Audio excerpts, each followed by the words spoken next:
going to happen Saturday, September 28th. You and Errol are, I want to say friends, right? Everybody wants to say friends. Are y'all doing that to kind of create a story? Well, I'm trying to ask you because it seems. Let's just is talk it, about. Is it awkward to be able to have once called him a friend and then now y'all trash talking? No. Keith Thurman and I, we trash talk every time we get together. It's a part of the business, man. This is what we do.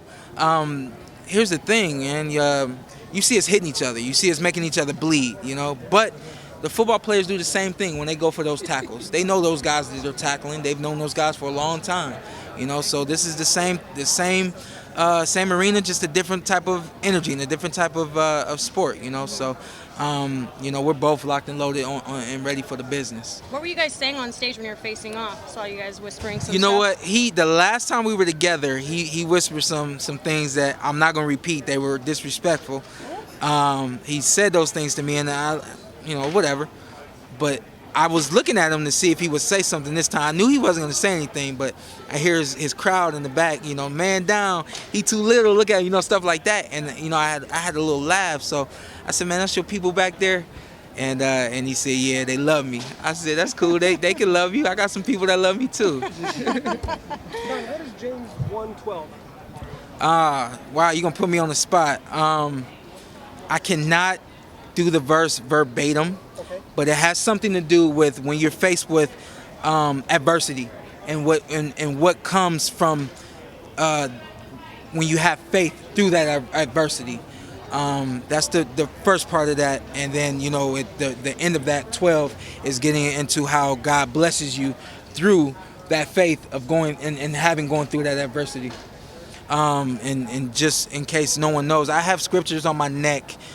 Because I've actually picked all of these scriptures personally. They're scriptures that I think resonate with my life and with my career and with my family and things of that nature. Also, because I feel like this could help someone else through their life, So that's why I put it on my neck. I appreciate that you put a little shine on that. So I'm hoping that other people just see it and learn from it and grow from it. I'm a Christian and I don't hide it. When you envision the fight, when you envision your victory, how do you see that fight going down? I tell you what, just the other day, I didn't envision the entire fight. The only thing I envisioned was when that last bell rang, and just having that feeling of knowing I won the fight, and my heart started to race a little bit, and then I, of course, envisioned myself, having my hand raised. And I remember my heart was racing. I'm like, wow, that's never happened to me before, So I know that all of the excitement, all of the good energy that I have right now, I just have to hone on into it. 3 minutes of every round for 12 rounds or less. And I'll be leaving that ring with 2 belts, and I'm looking forward to it. What would it mean to you to become the unified welterweight champion? It's necessary. This is necessary for boxing. For a long time, it's always been who's the best, who's number one.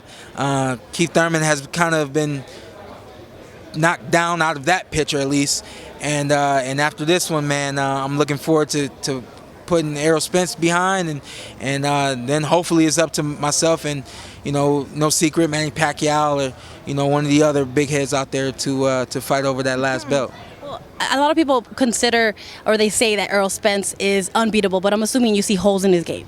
You know what? Not do I see holes, but I just know what it takes to beat him, and I know that I can do that. So I think that there's gonna be a lot of surprises September 28th. You guys are gonna be surprised at how I handle him, and vice versa, how he does not handle me. And I think that I'm okay in saying that right now. I don't think that that's my confidence speaking. I think that's my heart speaking. I just know I have what it takes, and I don't think you guys have seen anything like me in the ring with him before. You mentioned Keith Thurman and you mentioned Manny Pacquiao. Unfortunately, I wasn't able to talk to you and get your thoughts on that fight. Can you just briefly tell me what you thought of that performance? Yeah, real quick, I think that Manny Pacquiao did a fantastic job. I think that he really showed that not only experience can overcome youth, but when you live the right life that you need to live in order to be in this sport and compete in this sport, you can do whatever it takes to win. And I think Manny Pacquiao did a terrific job. I don't think the scorecards were that close, but I think Keith Thurman did a fantastic job at staying in there and giving it his all. I was really impressed by that. Sean. You sparred Errol Spence many, many times. Don't say that. You never sparred him? We 4 rounds total. 4 rounds. If that. 4 rounds. However, What did you learn from that experience? that was in 2012.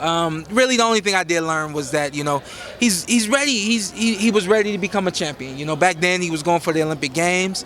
I was on his side to win a medal, and all the way up until this point, I've been on his side to watching him do everything he's done. So I know in a lot of ways he's ready to be in the ring with me, but I don't think he knows exactly what it's going to be like until that bell rings.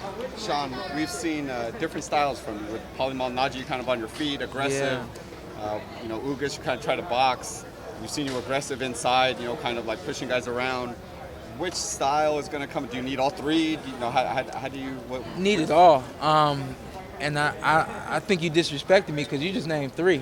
I just said 3. I didn't. Yeah. I don't want to make the question last too long. I don't want to make the question last too long. Condensing the time. I tried.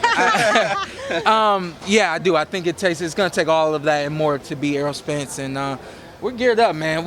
We're getting ready for it. We are ready for it, man. And whatever we're lacking or missing right now, it's only a matter of time before we make those tweaks and be ready for the fight. Obviously, you guys sparred only that one time for 4 rounds. It wasn't much, but what's that? Does that help in the beginning of a fight once you sparred someone to kind of know them a little bit at least? You know what? No, I don't think it does. I don't think he's really ever felt my power or my speed or the things I can bring to the ring. I think vice versa. I think I've had experiences and I've been close to it, but I've never experienced a Errol Spence. So I just know that I'll be ready.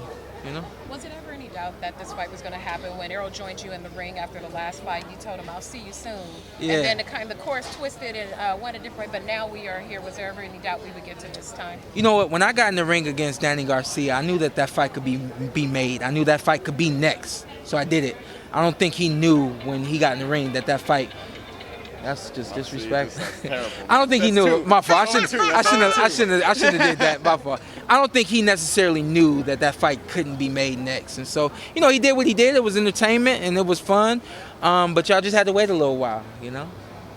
When you're selling a fight, you are so pumped up and amped up, but he is so even keeled. Does that ever kind of see that? I'm gonna make up whatever energy he don't have. I'm gonna make up for it. I'm sorry. Whatever energy he doesn't have, I'm gonna make up for it, and I'm gonna have more than enough when I get in the ring with him. Errol said that you can't sell out a family dinner, but here you are on the pay-per-view press conference, getting rowdy, getting everybody fired up. Yeah. Is that what you plan to do in the ring too? Bring that same energy? Same energy I'm bringing to the ring. He said that on a Saturday. We flew home on a Sunday, and I actually had a big dinner. I called everybody. I'm like, "Yo, get together." We took the picture and everything, and then I was like, "Why would I?" It doesn't mean that much to me. So, but I will say this. He thinks he's a pay-per-view star. He ain't got nothing on me. Now, you got the WBC belt, trying to get that IBF belt, so bringing Ohio back 2 belts. And what about a championship trophy from the Cleveland Browns? I know you're a big fan. You think Oh, man. Listen, I told somebody just the other day, when I'm done with this fight, the only thing that's going to matter to me for a long time is my son and my Browns. And I meant that. He ain't going to see me, and nobody going to see me. It's going to be my Diggs and the Browns. And I love football.